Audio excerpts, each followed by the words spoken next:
Hello प्यारे students, तो आप सभी का स्वागत है इन्फिनिटी लर्निंग हब के यूट्यूब चैनल पे।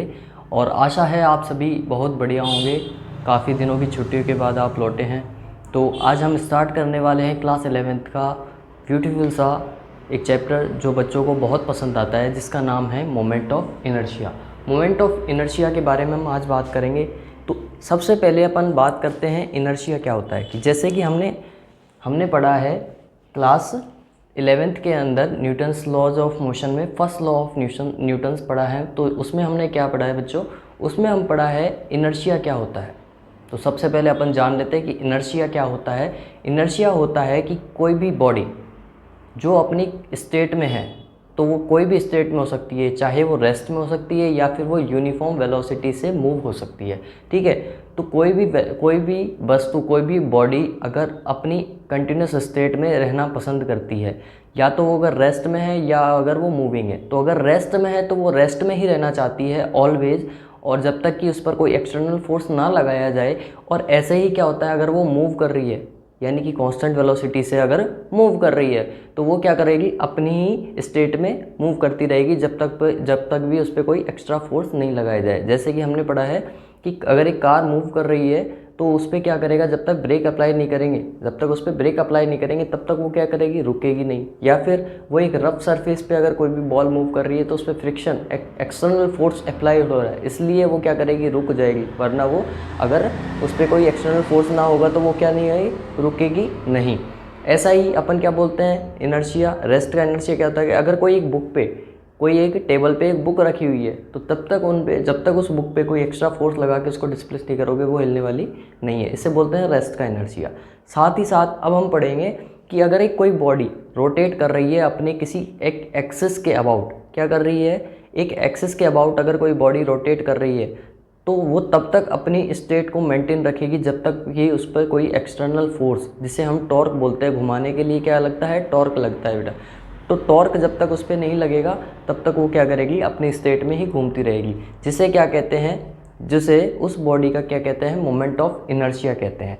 तो मोमेंट ऑफ इनर्शिया को कैसे रिप्रेजेंट करते हैं, आइए देखते हैं। ठीक है, तो मोमेंट ऑफ इनर्शिया जिसे आई से रिप्रेजेंट करते हैं, उसे हम बोलते हैं moment of inertia of a rigid body. Rigid body क्या होती है, छोटी छोटी मास पार्टिकल्स से मिलकर जो बॉडी बनी हुई होती है उसे रिजिड बॉडी बोलते हैं। ठीक है, about a fix axis is defined as the sum of product of masses, यानी कि वो क्या होती है, sum product of mass and of particle constituting the body. जो छोटे छोटे मास पार्टिकल्स, वो बॉडी कंटिन्यूस रिजिड बॉडी को क्या कर रही है, कंसिस्ट कर रही है। And the square of their respective distance, यानी उनके बीच की डिस्टेंस, यानी ओरिजिन से उनकी डिस्टेंस क्या है उस पर डिपेंड करती है, उसके स्क्वायर पे डिपेंड करती है। तो इसे रिप्रेजेंट करते हैं आई से। तो यहाँ पे अपना फॉर्मूला बन जाएगा I is equal to mass, हमने क्या बोला, मास और उनकी परपेंडिकुलर डिस्टेंस, उसकी स्क्वायर की, उसके बीच की डिस्टेंस, तो उसके स्क्वायर के ऊपर डिपेंड करेगी। और इसका क्या होगा, सम होगा। हमने बोला है the sum of product of masses of particle containing the body and square of their respective distance, उनके बीच की रिस्पेक्टिव डिस्टेंस और उसके मास के मल्टीप्लाई के, मतलब इनका डॉट प्रोडक्ट नहीं बोलेंगे हम, क्योंकि डॉट प्रोडक्ट क्या होता है, वेक्टर क्वांटिटीज़ के बीच में होता है। तो इनका क्या करेंगे, दोनों के मल्टीप्लिकेशन को सम कर देंगे। यहाँ लिखेंगे i इज इक्वल टू 1 से लेके n तक। हम बोल रहे हैं यहाँ पे n नंबर ऑफ पार्टिकल्स है, m is equal to i और r is equal to i हो जाएगा। तो ये एक इसका फॉर्मूला बनता है। ठीक है, चलो इतना लिख ले। तो आइए आगे हम समझते हैं कि मोमेंट ऑफ इनर्शिया का फॉर्मूला ये कैसे आया। ठीक है, तो इसके लिए हमने क्या किया, एक हमने रिजिड बॉडी ली जो कि क्या करती है, छोटे छोटे मास पार्टिकल्स से कंसिस्ट होती है। यानी कि हमने बोल दिया कि ये जो बॉडी है, रिजिड बॉडी, ये क्या कंटेन कर रही है, ये मास कंटेन कर रही है m1, m2, m3, m4 and साथ ही साथ डॉट डॉट डॉट mn मास कंटेन कर रही है, यानी कि n टर्म्स ऑफ मासेस इसके अंदर है। ठीक है, कोई दिक्कत नहीं है। और साथ ही साथ हमने क्या बोला, इनकी बीच की जो डिस्टेंस है उसके स्क्वायर के ऊपर डिपेंड कर रही है। तो हम बोल देते हैं कि ये जो बॉडी है वो क्या कर रही है, जेड एक्सिस के अबाउट रोटेट कर रही है ओमेगा एंगुलर वेलोसिटी से। ठीक है, जेड एक्सिस के अबाउट रोटेट कर रही है। हमने क्या बोल दिया, जेड एक्सिस के अबाउट रोटेट कर रही है। तो हम क्या करेंगे, जो इनकी डिस्टेंस है वो क्या करेंगे, जेड एक्सिस के अबाउट लेंगे।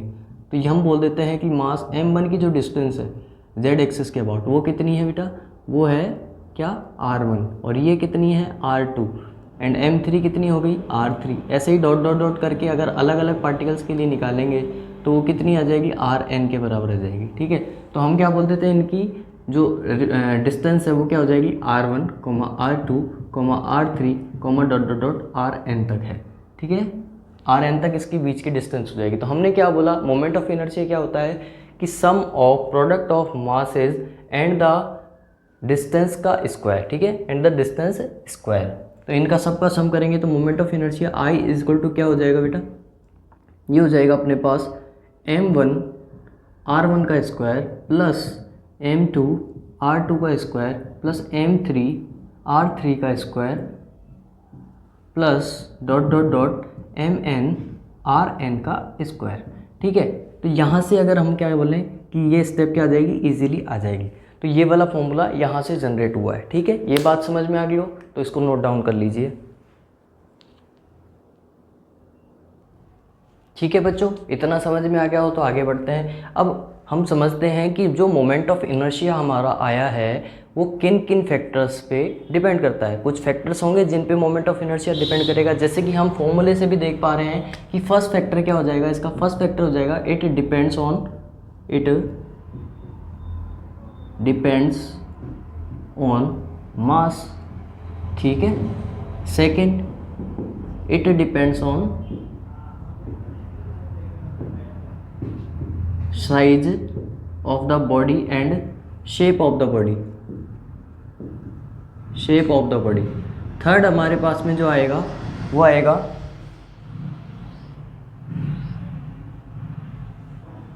हमारे पास में मास डिस्ट्रीब्यूशन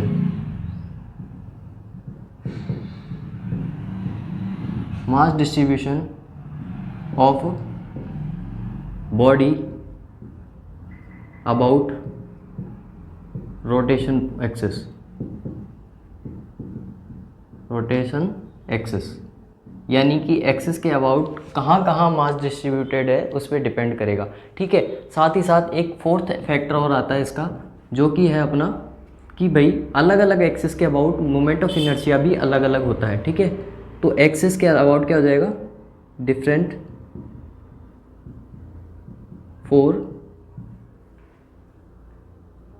डिफरेंट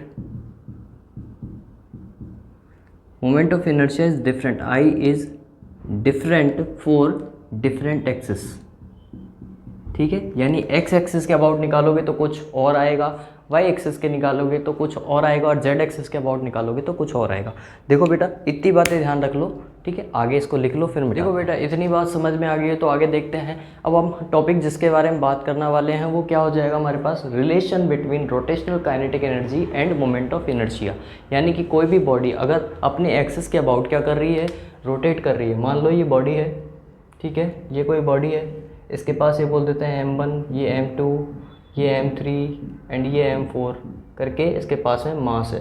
तो इनकी डिस्टेंस क्या हो जाएगी एक्सिस से, ये r1, ये r2, ये r3 एंड ये r4 हो जाएगी अपने पास में।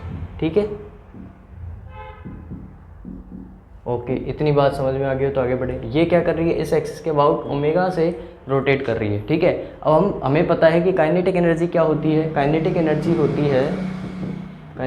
होती है बेटे हाफ mv²। कोई दिक्कत, सबको पता है। ठीक है, क्या हो जाएगी काइनेटिक एनर्जी, हाफ mv²। अब मेरे को एक बात बताओ कि कोई भी बॉडी अगर रोटेशनल मोशन कर रही है, क्या कर रही है, रोटेशनल मोशन कर रही है, तो हम एक फॉर्मूला लिखते हैं उसके लिए, रोटेशन के लिए। तो क्या हो जाएगा, v इक्वल टू होता है r ओमेगा। ठीक है, v इक्वल टू क्या होता है, r ओमेगा, जहाँ पे r क्या है, उसके डिस्टेंस, उस जिसके अबाउट वो रोटेट कर रही है, और ओमेगा क्या है, उस एक्सिस की रोटेशनल एंगुलर वेलोसिटी। क्या हो जाएगी, रोटेशनल एंगुलर वेलोसिटी हो जाएगी। ठीक है, तो हम ये क्या करेंगे, अब हम इसमें क्या करेंगे, काइनेटिक एनर्जी में पुट करेंगे। तो देखो काइनेटिक एनर्जी क्या हो जाएगी अपने पास में, काइनेटिक एनर्जी ऑल पार्टिकल्स के लिए क्या हो जाएगी, हाफ m1v1 का स्क्वायर प्लस हाफ m2v2 का स्क्वायर प्लस हाफ m3v3 का square plus dot dot dot, ऐसे हम आगे तक बढ़ते रहेंगे। ठीक है, तो हम क्या करेंगे, वेलोसिटी v की वैल्यू यहाँ पे पुट करेंगे। तो यहाँ से क्या हो जाएगा, देखो हाफ m1 और v की जगह क्या पुट करेंगे, r1 ओमेगा। ओमेगा तो फिक्स है ना सबके अबाउट, ओमेगा तो एक फिक्स है एक्सेस का, ठीक है। तो r ओमेगा हो जाएगा यहाँ से, ठीक है, कोई दिक्कत नहीं है, प्लस हाफ m2, और यहाँ से वेलोसिटी 2 हो जाएगी r2 ओमेगा। कोई दिक्कत नहीं है, ऐसे ही हम डॉट डॉट डॉट करके आगे तक इसको सॉल्व कर लेंगे, ठीक है। तो यहाँ से अपने पास फॉर्मूला क्या आएगा,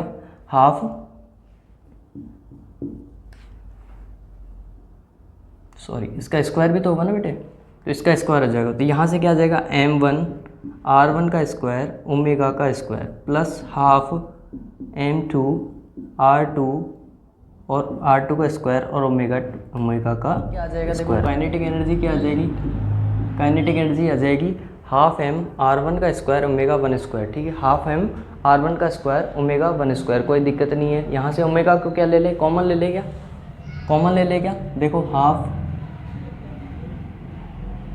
m1 r1 का स्क्वायर प्लस हाफ कॉमन ले लिया m2 r2 का square plus dot dot dot करके इसको आगे बढ़ा देंगे, और ओमेगा का स्क्वायर हमने क्या ले लिया, कॉमन ले लिया। तो हम क्या लिख सकते हैं यहाँ पे, देखो हमने अभी बोला था मोमेंट ऑफ इनर्शिया क्या होता है, मास इनटू उसकी बीच की ओरिएंटेड डिस्टेंस का स्क्वायर। तो यहाँ पे क्या हो जाएगा, ये सम ऑफ ये हो जाएगा m इंटू आर का स्क्वायर, और ये हो जाएगा मोमेंट ऑफ इनर्शिया अपना I इक्वल टू 1 से लेके n।